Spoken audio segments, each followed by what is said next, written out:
sacrifice is what makes things meaningful.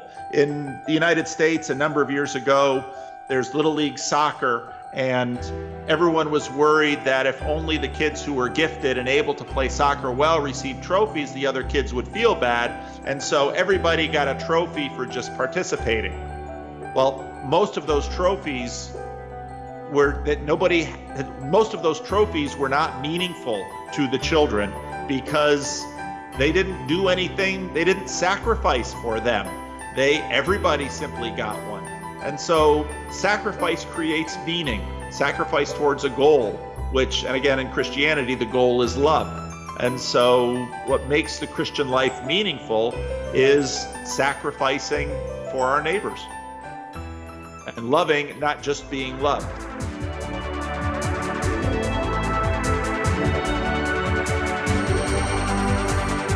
Welcome to the Manifested Wellbeing Podcast.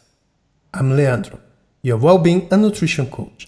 Today's guest is Paul van der Klee, pastor of Living Stones Christian Reformed Church in Sacramento, California. Paul, thank you very much for being here today. It's a pleasure to be here. Wonderful. How did you become a pastor? Well, my father was a pastor and my grandfather was a pastor.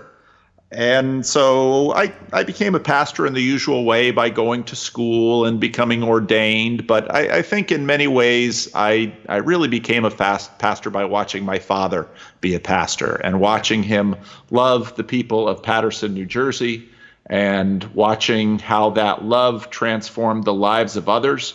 And even if it didn't grab me consciously, I think beneath the surface it was working on me. Okay, what's the difference between a Christian Reformed church from other churches? That's a lot of denominations have every church is unique and every denomination is unique because they all have their own unique histories. Part of why I like the Christian Reformed Church is I think the Christian Reformed Church tries to be faithful to what the Belgic Confession, which is one of our Reformed doctrinal documents, calls the two books. One book is the book of general revelation, and the other is the Bible. And so we try to work the intersection between these two books together in our lives in whatever context and location we find ourselves. And so that's part of the reason why I appreciate the Christian Reformed Church. My grandfather and my father were both pastors within it, and I'm happy within it and don't see any reason to change denominations. Let me understand the book, Revelation book. Is this part of the canon? Or it's not part of the canon that's within the Bible? No, when we talk about general revelation as a book, that's the natural world, what we learn from our eyes and our ears, from science, from our relationships, anything that we can learn through life. And then the Bible is the other book. So we try and work these two books together. So we talk metaphorically like everything else being a book. Okay, I understand. And in your church you do prayers as well. And what is the function of prayers? Prayer is a way that we consciously commune with God, how we connect with God, how we share our lives with God. Prayer can be something that we sit and do formally, and it can also be something that happens as we go throughout our day. There was once a monk named Brother Lawrence who wrote a little book talking about basically keeping a continuous conversation with God as we go throughout the day. And different people practice different things, but I think prayer is primarily consciously living before the face of God and trying to honor God in the decisions of our lives. Okay. And in terms of God, the Gospels, and the concept of love, what the Gospels say about love? Well, the Gospels are interesting stories, and I'm preaching through them right now in my church. Jesus was asked to boil down all of the commandments that the Jewish people had from Moses. And he gave a very standard answer. He said, love the Lord your God with all of your heart, soul, mind, and strength, and love your neighbor as yourself. That doesn't necessarily tell us what love is. I think we can see love when we see a mother sacrificing herself for her child. I think we can see love when we see a father sacrificing himself for his family. Often we imagine that love is primarily a feeling, but I think love is actually something closer to sacrifice. And so what the Gospels tell us is that loving will take your life, and that God will give it back. That's essentially the exchange that the story of the Gospels tells, because Jesus comes into this world and he loves, and it costs him his life, and God gives him back his life in the resurrection. And as a Christian, you would try to emulate Jesus' life or some aspects of his life, and how would, in your case, how would you try, or how would you emulate, if you could give me an example on your day-to-day life, something that other people could apply to their lives as well? Well, Jesus tells us to love our neighbors all the way up to and including our enemies. And the story, then someone comes and says, well, who is your neighbor? And Jesus says, then he tells the story of a man who was beaten and found by the side of the road, and a Samaritan, someone who was a political adversary of the Jews, helped his adversary. And so for me, it has to do with, well, we often like to think about notable examples like helping a homeless person, and that would certainly be part of it, but love actually begins at home. And often the people that are hardest to love are the ones that we live with. And so we should begin by sacrificially loving those that we live with. And that's a very, very hard thing, because it's something we have to do every day. So it means learning to forgive. And in my case, it might be my wife or my family. It might be the people in my congregation. It might be the homeless people that live outside my church when they defecate on the church grounds and they leave their dirty toilet paper. I still have to love them. But figuring out exactly what love requires in any given circumstance isn't always that easy either. Okay, I would like to go back to this concept of love, and because we are making here we are making a differentiation between love, infatuation, and something that go beyond infatuation and even beyond, I would say, family ties.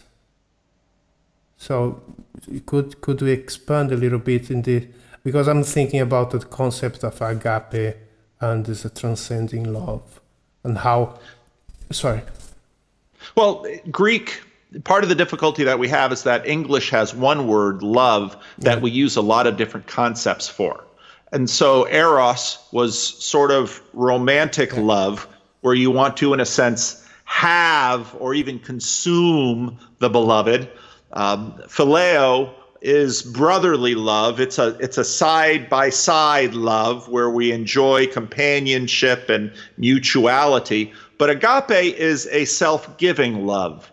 That's the love that the mother has for the child when the child wakes her up in the middle of the night because he's hungry or he has a dirty diaper, and the mother desperately needs sleep, but she gets up and loves that child anyway.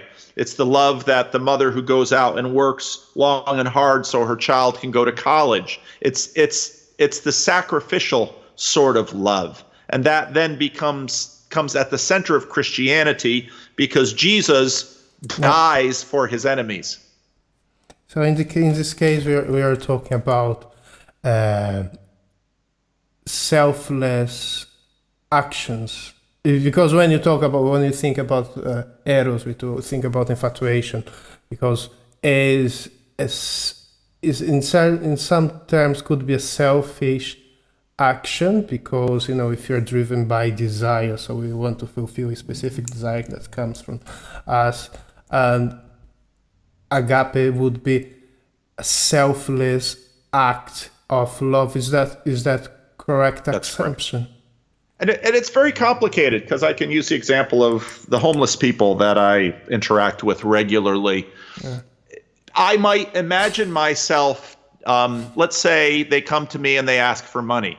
Yeah. If I give them money, that then might make me feel good, because, well, I feel like I'm helping them and I feel like I'm fulfilling Christ. But actually giving them money might not be the loving thing to do.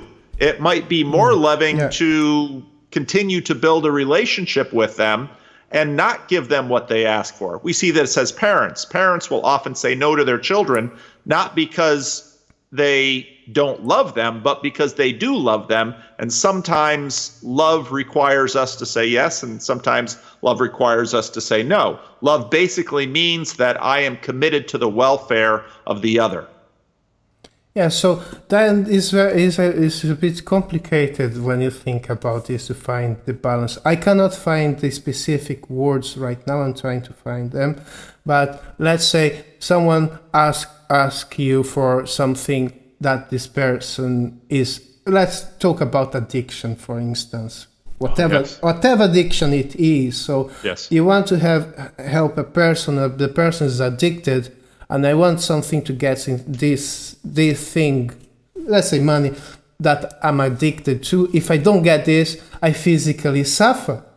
So if in the short term you want to extinguish this pain, you would help these people, but this person, however, in the long term it wouldn't work. So in your experience, how would you find this balance in being compassionate in one side, but how far your compassion can go in this kind of cases when you have to be careful to not create more damage? Yes. In every situation, we have to seek wisdom to know when to say yes and when to say no. Because, for example, if I would give all of my money to a homeless person, my children might suffer. So I have the love for my family, the love for the homeless person. If I help the homeless people too much, the neighbors around the church get upset, because they say, Pastor, because you're helping these homeless people, they're all living here and they're defecating in our bushes and leaving needles on the street and taking down our property values. So I've got the love of my neighbors, I've got the love of the homeless person, I have the love of my children, and I have the concern of my congregation. And so love is a very complicated thing. And as you said, sometimes I'll have to use my own judgment. Sometimes love might mean buying this homeless person a beer because they really need it today. Sometimes love might mean, no, I'm not buying you any more beer. And so we live in the midst of those kinds of questions, often getting it wrong. But let me add one more thing about the Gospels, that part of implicitly what people think Christianity is that if we do enough good things, then we earn status with God. And Christianity actually in the Gospels is different from that, because it is more like the fact that God has already acted on our behalf through the sacrifice of Jesus Christ and his love. And so what we actually do with our interchanges with each other is try to bear witness to that love. We know we will fail, we know we will fall short, but we bear witness to the love, and in that way allow that love to hopefully become contagious and to have others do it as well. Okay, so in this case it would raise another question that I'm thinking about. I can remember seeing some passages, some interpretation that as I am, and I'm putting myself on the person that a Christian person would say, as I am a witness of the sacrifice, and according to certain things that are written. So in this case, just for the fact that I believe I would be saved, and it's believing is starting being more important than the action itself. This is the way that I see, that I interpret some kinds of commentaries people tell to me, and what sometimes I understand from certain people talking about this is that believing ends up being more important than action itself, that behaving in a certain way. Is that something that we have thought about, of being concerned about at some point? Oh, that's a perpetual question. It goes all the way back. One of the books of the Bible is the book of James, where it talks about faith and actions. Our faith and actions, while there's some dissonance between them often, our faith should be seen in our actions. Now, one of the things that I, when people come to me and they ask, am I saved by my works or am I saved by my belief? I will often pause them and ask them what they mean by saved. And usually people will say something like, well, when I die, that God will send me to heaven and not hell. And that's a reasonable use of that word saved, but the word saved is actually far broader, because surely we need to be saved from the consequences of our actions often, but we also need to be saved from who we are and who we become. And so, again, people often think about subscribing to certain ideas, such as, well, I believe, let's say, the items of the Apostles' Creed, and if I say I believe these things, then I qualify for heaven. And I think the heart of Christianity says that none of us qualify for heaven, and that our welcome into heaven is what God does. And what we believe Jesus accomplished on the cross is actually our salvation. And then the question is, well, if he has done this for me, how then should I live? And that's, if you look at my sermons, one of the things that I do is I use 3 different words in a row. I say misery, deliverance, gratitude. Misery is what we have to handle in this life, and it is almost always a given. Deliverance is what Jesus accomplishes for us. Gratitude is then how we live our life in order to honor the deliverance. And what that does is take the emphasis off attempting to qualify for status with God, and instead receiving the gift of God and living out of that gift. But then there should be an emphasis, or I don't know if should is the best word, but there might be an emphasis on the concept of self-responsibility as well, because you may be responsible to act in a certain way prescribed by your canon or by what do you think about responsibility and the scriptures or the Gospels? Where does it sit? Well, I would ask you if you did something to qualify for being your mother's child, your mother's son. Qualify? No, you didn't do anything to qualify for it. Yeah. Now, you might be a good son or a bad son, but you didn't do anything to qualify for it.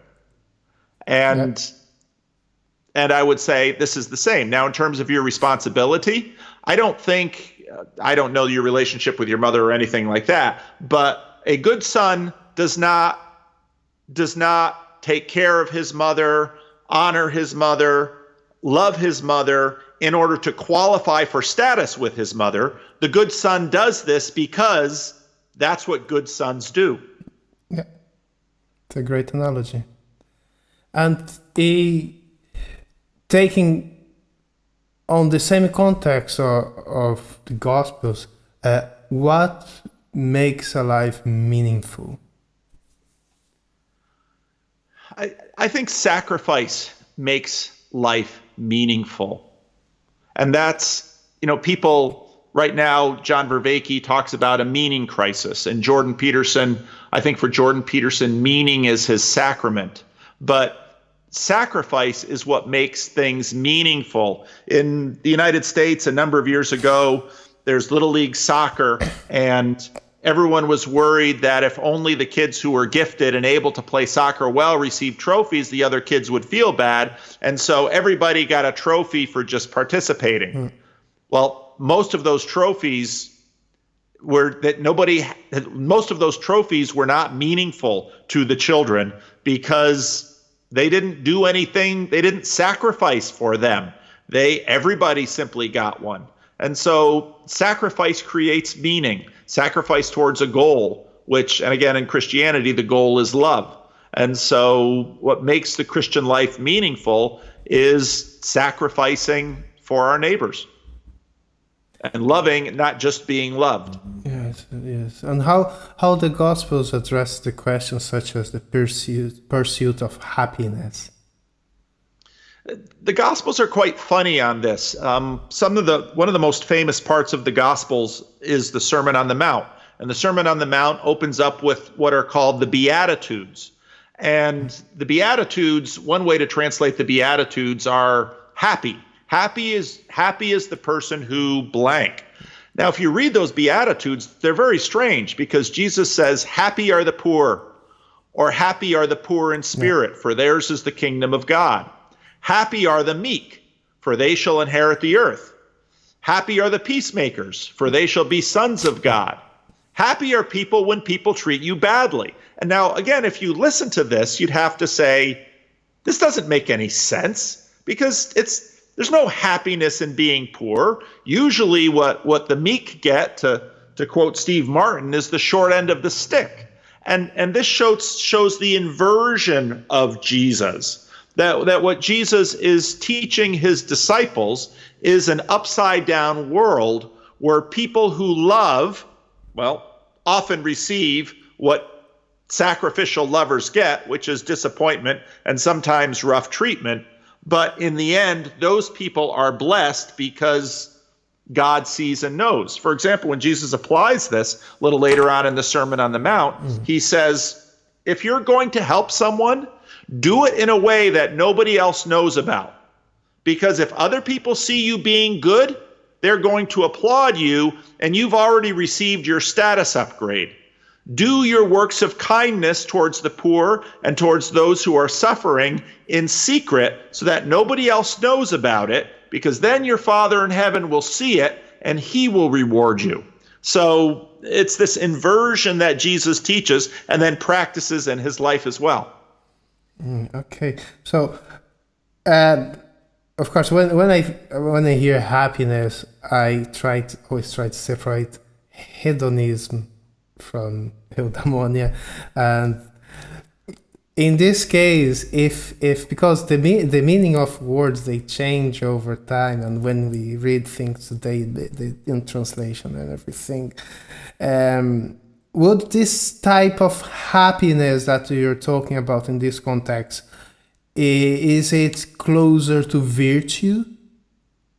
Would you say that, or? It's the Beatitudes are used. Now, what's interesting is that there are Beatitudes in the Old Testament in wisdom literature, and they will say things like, "Blessed are those who keep the law. Blessed are those who are virtuous." And, well, that's true, and we can see that directly. But what Jesus intends to teach is a reversal of the order of this world.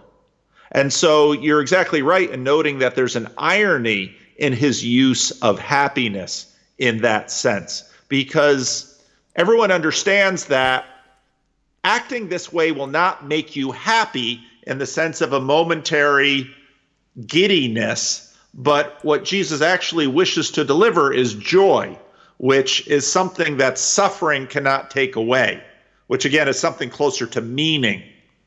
And if that takes deep enough root, you may actually experience it as happiness. but it's not the same kind of happiness that we receive if we're walking down the street and we find money, or the bus stops in order to let us on instead of keeping going down the road, or all of these fairly shallow emotional reactions that we usually associate with the word. Yeah, makes sense. The following two questions, I would like to ask a bit about purpose and righteousness. And what tools or elements are in Christianity that could support people in having a life with purpose? Well, again, I think loving one's neighbor gives one purpose. Yeah. That neighbor might be a family member, it might be a spouse, it might be a parent, it might be a physical neighbor, might be a homeless person, might be a stranger, might be a coworker. But that then becomes a very purposeful enterprise of loving. And if in fact you make that your purpose, well, it's plenty difficult, as we talked about before, to pursue, and it will give your life purpose. It certainly will. In terms of righteousness, what precepts should a person follow in order to live a righteous life according to the Gospels? That word righteousness in English is an interesting one. It's, again, a word that plays prominently in Jesus' Sermon on the Mount. In Greek, the word is dikaiosune, which is very similar to Plato's Republic, where Plato is trying to figure out what justice is. And so righteousness is not simply a sense of holiness, let's say, that we might associate with as a spiritual virtue, but also as a sense of a public virtue of justice. And so a righteous person is one who treats their neighbors as he or she should.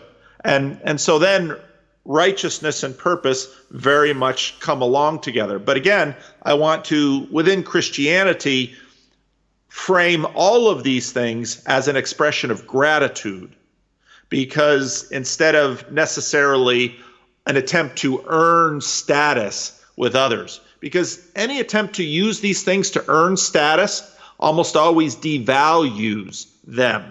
Oh, you're only being virtuous towards me because you want to get something out of it. And that's why framing them as righteousness is helpful, because then it's done for the joy and the meaning of it, rather than necessarily the trying to gain status with someone or trying to achieve some sort of reward. Okay, thank you. And if I ask you to make an argument, why should people read the Gospels overall, not only Christians, what would you say? I was just listening to a podcast. Tom Holland is an English author who just released a book entitled Dominion. And he was wrestling with the question of how Christianity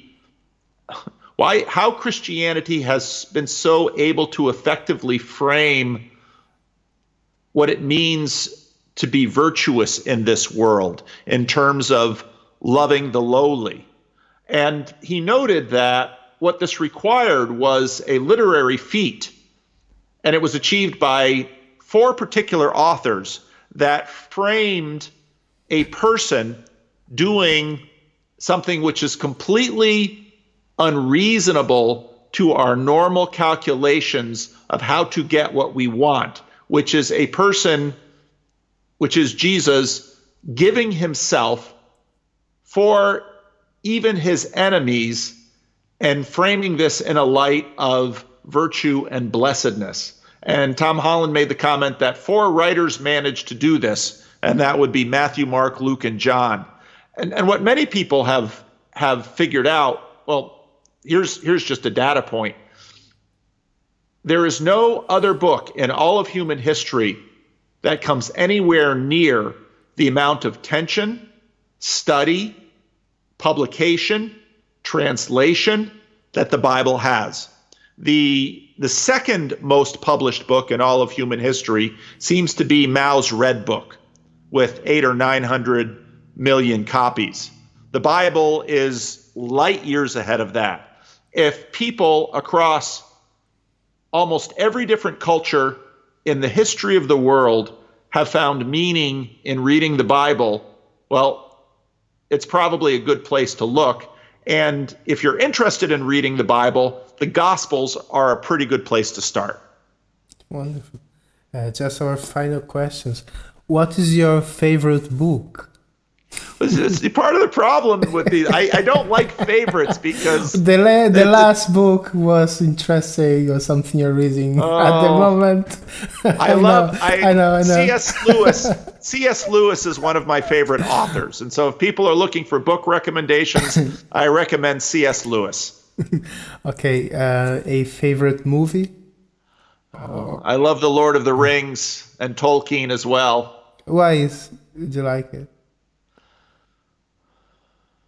Because the point of the movie is that as hard as the world can be, there is hope, and people need hope.